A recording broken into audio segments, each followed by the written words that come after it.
안녕하세요. 김효석입니다. 오늘 함께할 책은요. 도망치고 싶을 때 읽는 책입니다. 아시하라 가지코가지였고요. 이정은 님이 옮겼네요.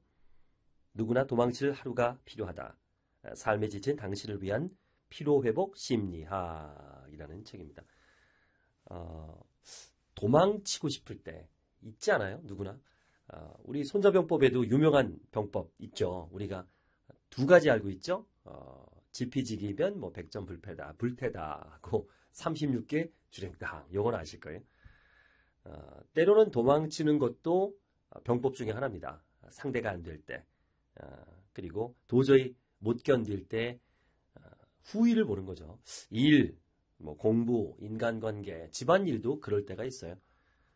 도망치고 싶을 때가 있습니다. 이 책은 무조건 도망치는 법을 알려주는 건 아니고요. 도망치고 싶을 때 어떻게 위로받을 수 있는지, 내가 왜 도망치려고 하는지 이 원인을 한번 생각해 보는 거죠. 진단을 할 수 있는 책입니다. 가만히 주위를 보면요. 더 이상 못 참겠다. 도망치고 싶다. 이런 일 많죠? 짐을 좀 내려놓고 싶죠? 멀찌감치 도망치고 싶은 마음이 쌓이다 보면 이제 그 자체가 또 몸과 마음이 피폐돼요. 이렇게 묻고 싶어요. 우리가 도망치고 싶다고 생각하는 그 일들에서 정말 도망치면 안 되는 걸까? 거절 못하는 사람들 계속 힘들어 하잖아요. 과연 거절하면 안 되는 걸까? 또 프레젠테이션 할 일이 많습니다. 대중 앞에 쓸 일이 많아요. 도망치고 싶죠. 그럴 때 또 무조건 도망치면 또 안 되죠. 이럴 때는 또 어떻게 이거를 넘겨야 될까? 아주 이런 부분들에 대해서 때로는 도망쳐야 되고 때로는 도망치지 말아야 되는 것들을 스스로 결정할 수 있게 얘기를 해주고 있어요. 일을 이렇게 지지부진하게 끝을 못 내는 것은 내 성격 탓이다. 이 정도의 일도 제대로 못한다니 나는 정말 무능한 인간이다. 반성해야지. 나의 단점을 깨닫고 뉘우치지 않으면 안 돼.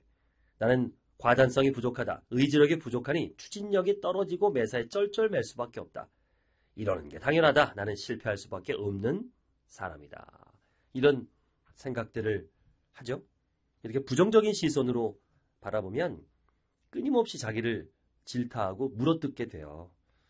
이들은 어쩌면 지금까지 한 번도 자기 마음과 마주하지 못했을 겁니다. 정말 중요한 건요. 여기서 정말 중요한 건 현재의 나의 감정이에요. 만약 현재의 마음이 당장 그만두고 싶다, 멀리 도망치고 싶다라는 감정으로 치닫고 있다면 그것은 그동안의 생각과 행동 과정에서 그때마다의 현재 시점의 마음을 무시해온 결과라고 할 수 있습니다. 현재 시점에 이르기까지 매 순간마다 그때그때의 느낌이 있었을 텐데 그걸 깔아뭉개면서 자기의 진짜 기분을 받아들이려고 하지 않는 거죠. 자, 그런 부분에 우리가 이해할 수 있는, 자, 오늘보다 더 나은 내일을 만들고 싶다면 이 책은 그런 분들에게 나침반 역할을 할 것이다 라고 작가는 말합니다.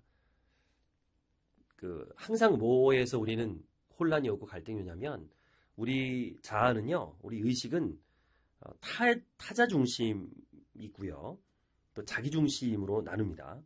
타자 중심은 의식의 눈이 다른 사람이나 주변 사물을 향하는 것을 말합니다. 동양 사람들이 타자 중심이 많죠. 남의 눈을 의식하고, 또 이 책은 또 일본 사람이 쓴 거니까 우리 동양인의 시각으로 본 거라 공감이 많이 돼요. 서양인들이 이해하지 못할 부분들이 우리에게는 꽤 많죠. 특히 일본 사람들은 또 타자 중심이 많은 것 같아요. 민족성을 봤을 때. 근데 반면에 자기 중심은요, 의식의 눈이 오롯이 자신에게 향합니다. 이런 의식이 자신의 감정과 욕구에 충실한 것이기 때문에 상황 판단을 하거나 행동할 때 제일 먼저 이렇게 확인하죠. 내가 어떻게 분명히 느끼고 생각하는가? 나는 무엇을 어떻게 하고 싶은가? 자기중심적인 사람들은요, 문제가 발생하면 되도록이면 자신의 의지에 따른 선택을 통해서 최선의 방법을 찾습니다. 자기 감정을 충족시키는 방향으로 고민을 해결하죠. 그래서 앞으로 이 책에서 보면 여러 차례 강조하는 게 자신의 마음과 마주하라. 그러니까 타인의 의식, 타인을 의식하는 분들이 압박이 심하거든요. 그런 분들에게 말을 많이 하는 거예요. 내 마음과 마주하라. 자기 중심적으로 살아가기 위한 가장 기본적인 키워드라고 할 수 있죠. 자기중심이 돼서 자신의 마음과 마주하는 습관을 들이면 내 삶의 흐름을 누구보다도 잘 알게 될 뿐만 아니라 내가 처한 상황도 분명하게 파악이 되는 겁니다. 매일 똑같이 반복되는 일로부터 도망치고 싶다. 이제 더 이상 인정도 못 받는 일에 애쓰고 싶지 않다. 이런 고민을 안고 사는 사람들이 내 마음과 마주했을 때 제일 먼저 떠오르는 게 이제 쉬고 싶다라는 간절함이에요. 이때 대부분의 사람들은 그런 느낌과 동시에 다음과 같은 생각을 하면서 휴식을 원하는 마음을 묵살하죠. 그럴 수 없어.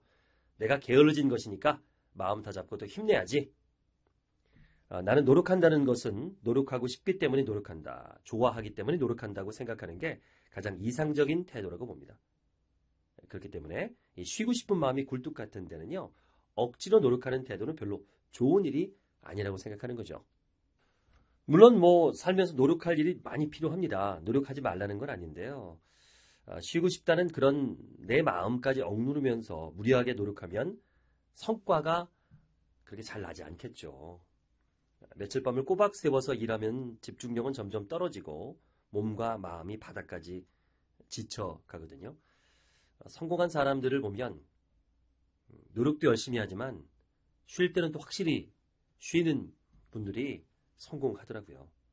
휴식해야 됩니다. 일단 몸과 마음을 푹 쉬게 하면 집중력도 회복되고 효율성도 올라갑니다. 그러면 이 쉬지 않을 때와 비교해서 노동시간은 감소할지 몰라도 긍정적인 기분이 휴식하는 동안에 회복이 되잖아요. 그러면 근무할 때 또는 프로젝트 할 때, 공부할 때 훨씬 이득이 될 수밖에 없습니다. 자, 좋은 휴식이란 건 그냥 쉬는 것에 그치지 않고요. 쉬고 싶은 자신의 마음으로부터 허락하는 거예요. 찝찝하게 쉬는 게 아니라 정말 진정으로 쉬는 거죠.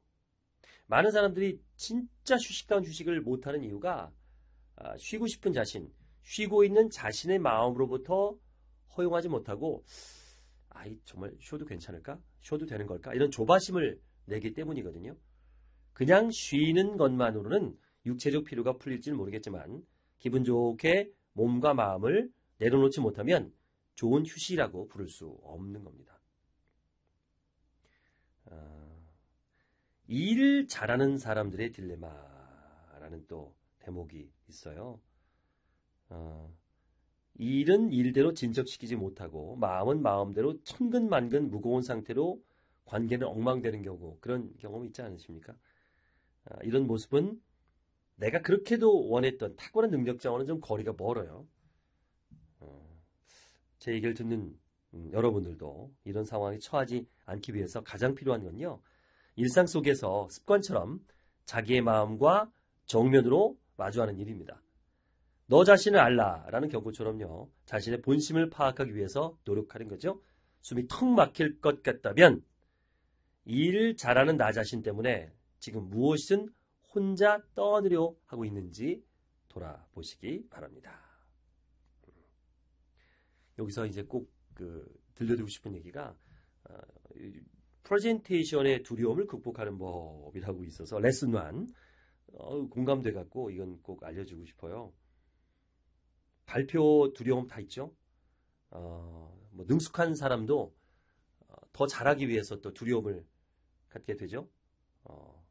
어떻게 하면 그 두려움을 극복할 수 있을까? 장애를 극복할 수 있을까? 이 답을 이분은 아주 명쾌하게 제시를 했네요. 먼저 프레젠테이션을 앞두고요. 하나의 항목씩 3분에서 구체적인 그림으로 만들어 보는 거예요. 예를 들어서 프레젠테이션을 인수분해를 하는 거죠. 어떻게 하냐면 테마를 정해요. 먼저 테마에 관한 정보를 조사합니다. 발표 자료를 만들고요. 발표합니다. 그리고 질문에 답한다. 이렇게 하나씩 단계별로 과정을 세분화하면 산더미 같던 거대해 보이던 프레젠테이션이 이렇게 작은 일의 연속으로 보이게 됩니다. 경우에 따라서는 해야 할 일들이 더 많아질 수도 있을 것이죠. 예를 들면 프레젠테이션을 함께 진행할 동료와의 의견 조율이라든가 상사나 관련 부서의 자문, 업계 상황 파악 등 다양한 장면을 머릿속에 떠올려 봅니다. 이렇게 해야 할 일을 세분하면 목표는 단지 하나만이 남습니다. 이제부터 그 일을 순서대로 하나씩 지워나가면 엄청난 크기로 보였던 프레젠테이션을 무사히 완수할 수 있게 되죠. 자, 프레젠테이션이 끝난 다음에 스스로 평가해 보는 것도 중요해요. 예를 들면 이렇습니다. 테마를 더 확장하거나 세분했어야 한다. 더 상세한 자료를 만들었어야 한다. 정리된 사항들을 더 확실하게 발표했어야 한다. 얼굴을 들고 당당하게 말했어야 한다. 질문에 더 자신 있게 대답했어야 한다. 이런 식의 피드백들을 해보게 되는 거죠. 자, 이런 그 행동 과정을 더 하나씩 더 세분하다 보면 하나하나의 과정의 개선점이 보이고요. 예전에 엄두도 못 냈던 일들을 앞으로는 충분히 해낼 수 있다는 자신감이 생깁니다. 프레젠테이션에서 충분히 해낼 수 있었던 일을 제대로 수행하지 못했을 경우는 그 이유나 문제점을 세밀하게 돌아보는 것도 훌륭한 학습이 되죠. 그렇게 할 수 없었던 나를 떠올리면서 부분 보완할 사항들을 알아가는 과정이 중요합니다.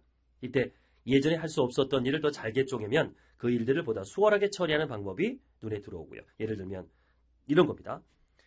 잠이 부족해서 몸 상태가 좋지 않았다. 준비 부족으로 더 좋은 자료를 만들 수 없었다. 준비 부족으로 질문에 적절하게 대답할 수 없었다. 참석 인원이 너무 많아서 생각보다 훨씬 더 긴장하고 말았다. 팀원들의 동조를 얻지 못해서 자신감을 잃고 말았다. 누구라도 한 번에 잘할 수는 없죠. 예를 들어서 미리 생각해둔 문장을 조금 더듬거리더라도 끝까지 또박또박 읽겠다는 것을 목표로 하면 그렇게 해낸 것만으로도 자신감이 생깁니다. 이런 식으로 구체적인 행동에 초점을 맞추고 조금씩 할 수 있는 자신을 만들어가면 얼마 안 가서 훌쩍 성장한 자신을 만나게 될 것입니다. 여기서 핵심은요. 매일 조금씩입니다. 다른 모든 일과 마찬가지로 매일 조금씩 착실하게 실천하다 보면 프레젠테이션이 점점 평범하게 느껴질 거거든요. 매일 조금씩 준비하는 노력이야말로 프레젠테이션만 하면 이대로 도망치고 싶다는 두려움을 극복하는 지름길이 됩니다. 극히 공감하는 이야기입니다. 이 밖에도 모두와 사이좋게라는 생각이 문제라는 이야기 제목도 잘 뽑았어요. 도망치고 싶을 때 억지로 버티지 않는 법 레슨 2 레슨 2에서 이렇게 레슨 1, 레슨 2 책 구절마다 이렇게 구분도 해놨고요. 레슨 3 누구의 기대로부터 독립적으로 살아가는 법이라는 것도 있어요. 이 프로세스를 익히래요. 이럴 때는 상대방이 내게 기대하는 것은 전적으로 그의 일방적인 마음일 뿐이다. 그렇죠? 그러니 그의 기대는 나와는 전혀 상관없는 일이다. 상대방이 내게 기대하는 것은 언뜻 보기엔 좋은 일처럼 보이지만 알고 보면 기대한다는 방법을 통해서 자기의 말을 잘 듣게 하려는 꿍꿍이다.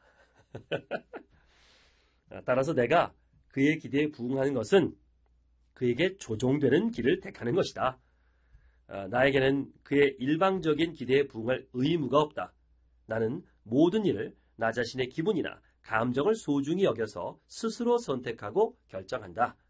그렇게 선택한 일들이 곧 나의 책임이 되고 나는 그 일을 최선을 다하면 된다. 이렇게 큰 소리로 외쳐보래요. 힘이 나겠는데요. 또 A안과 B안 잘 선택하지 못하는 당신에게 어느 게 좋을까? 어느 프로젝트가 좋을까? 다들 고민하시죠. 그런 고민 되게 많아요. 마음속에서 그런 건요. 어떤 문제로 고민을 계속해서 결정을 내리지 못하는 상황이 되면요. 무의식이 나서서 판단할 수 있도록 도움을 주기 때문이래요. 머리로는 A를 선택하고 B를 선택하고 생각을 거듭해도 머리로 생각하는 선택이 얼마나 적절한지를 알고 있다 하더라도 실제적인 행동을 추구하는 것은 마음이래요. 마음. 행동하는 것이 두렵다면 아무리 그 선택이 옳다고 해도 그대로 실행하기 힘든 겁니다. 마음이 행동하도록 유도하지 않기 때문이에요.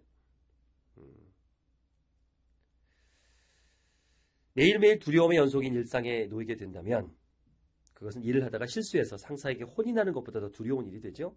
이렇게 무의식은요. 나의 미래를 예측하고 두려움으로부터 당신을 지키기 위해서 실패하는 쪽을 선택하도록 만든대요. 야, 무섭네요. 평생 우리는 이렇게 무의식의 명령에 이끌리는 삶을 이어갈 수도 있다. 무의식을 좀 더 알아야겠어요. 내가 의식하지 못하는 것은 나를 조종하고 있다. 내가 한 선택에 만족하는 법, 레슨 4. 이렇게 머릿속을 채우래요. 다음 같은 말로. 나는 오랜 희망을 이룰 수 있게 돼서 다행이다. 그러니까 직장을 그만두고 내가 창업을 했다 했을 경우에 아직은 힘들지만 보람을 느낀다. 때로는 우울하기도 하지만 언제까지나 이런 상태가 계속될 리 없다는 사실을 알기에 포기하지 않는다. 이 일을 통해 나의 능력을 시험해 볼 수 있어서 행복하다. 나는 지금 언젠가 기회가 오면 절대 놓치지 않을 힘을 기르고 있는 중이다. 맞아요. 준비하는 중이다. 이런 걸 자꾸 하는 거죠. 자, 거절에 대한 얘기를 해드리겠습니다. 거절. 이 부분이 저도 아주 마음에 들어서 메모를 했어요. 이 대화법을 배우면 여러 가지 대화법 중에 제일 이제 핵심적인 부분들, 많은 분들이 공감하는 부분이 거절하는 방법이에요. 거절을 잘 못해서 끙끙대고 남의 부탁 들어주고 속된 말로 호구처럼 살 그런 분들이 있죠. 잘 들으셔야 돼요, 대화를. 이제 A는 이제 좀 도와달라고 징징대는 사람이고 B는 이제 부탁을 이제 거절하려는 사람이에요. A. 이봐, 나 좀 도와줘. B. 나 지금 바쁜데. A. 그냥 간단히 도와주면 하면 돼. 그냥 그만 끝나는 거야. B. 그럴 시간 없는데. A. 나는 부장님 지시로 다른 일을 해야 해서 몹시 바빠서 그래. 아주 간단한 거야. B. 그래도 지금 나는 A. 급해서 그래. 그냥 빨리 해주면 되잖아. B. 나도 지금 굉장히 바빠서. A. 그냥 간단한 일이라 부탁하는데 왜 그런 연락을 하지? B. 그게 아니라. 자, 이 대화를 보고서 이 A 입장하고 B 입장이 보면 또 입장이 달라요. 제3자가 이렇게 언뜻 보면 A가 좀 심하잖아요. 심하게 이렇게 뭐 자꾸 강요하고 우리 하기 싫다는데 바쁘다는데. 근데 또 A 입장에서 보면요, B, 그러니까 부탁을 거절하는 친구가 또 답답해요. 그러니까 확실하게 부탁하려면 부탁하지 애매모호하게 이야기하는 그런 게 있거든요. 예를 들어볼게요. 다시 한번 읽어볼게요. B만. 나 지금 많이 바쁜데 그럴 시간이 없는데 그래도 나도 지금 굉장히 바빠서 그게 아니라 뭔가 거절을 확실하게 좀 했으면 좋겠는데 뭔가 애매모호하게 거절해요. 그러니까 A는 더 초조하게 자꾸 조를 수밖에 없죠. B가 A의 요구에 굴복해서 어쩔 수 없이 부탁을 들어준다면 또 A는 고맙다고 느낄까, 이 상황에서? 이 자식 어차피 해줄 건데 뭐 그렇게 좀 시원하게 해주지 뭐 이렇게 또 생각할 수도 있고요. 그러니까 이 입장만 보면 또 이게 또 A만 또 대사를 보면 누가 들어도 이거 해주고 싶지 않아요. A 대사 볼까요? 이봐, 나 좀 도와줘. 그냥 간단히 도와주면 하면 돼. 금방 끝날 거야. 나는 부장님 지시로 다른 일을 해야 해서 저 바빠서 그래. 아주 간단한 거야. 그럼 지는 부장님 지시로 하고 나는 니 쫄다고요? 그 동료인 것 같은데 이러면 안 되죠. 그래서 처음부터 이게 거절할 때 처음에 첫 마디가 되게 중요한 거거든요. 나 지금 많이 바쁜데 이거는 해주겠다는 거야. 거절하겠다. 애매모호한 거죠. 그러니까 더 들이대는 거죠. 그래서 이 답을 어떻게 하라는 거야? 라는 방법을 찾아봤더니 뒤에 이제 나오더라고요. 기분 좋게 거절하는 방법. 어떡하냐? 이런 거죠. 예를 들면 이거 좀 해줘. 그러면 제가 지금 바쁜데 혹시 내일 도와드리면 안 될까요? 이러면 내가 해주긴 해주는데 지금은 못 해주고 내일 해줄 수 있다. 이런 거는 뭐라고 못하죠. 해드리고 싶은데 지금 바쁘니. 아니면 괜찮다면 다른 건 다 힘들고 요 한 부분만큼은 제가 좀 해드릴 수 있을 것 같아요. 그래서 부분을 도와준다. 그거 정도만 해주겠다. 근데 아니야, 다 해줘 라고 할 수도 없죠. 아니면 당장은 약속을 해드릴 수 없는데 일정을 좀 조정하고 답을 드려도 될까요? 제가 일정을 좀 보고 답을 드려도 될까요? 좀 있다가 제가 일정을 조정해 봤는데 도저히 답이 안 납니다. 죄송합니다 할 수도 있는 거고, 아니면 제가 좀 잘할 수 있는 부분을 한번 대신 알아봐 드릴까요? 이런 부분들.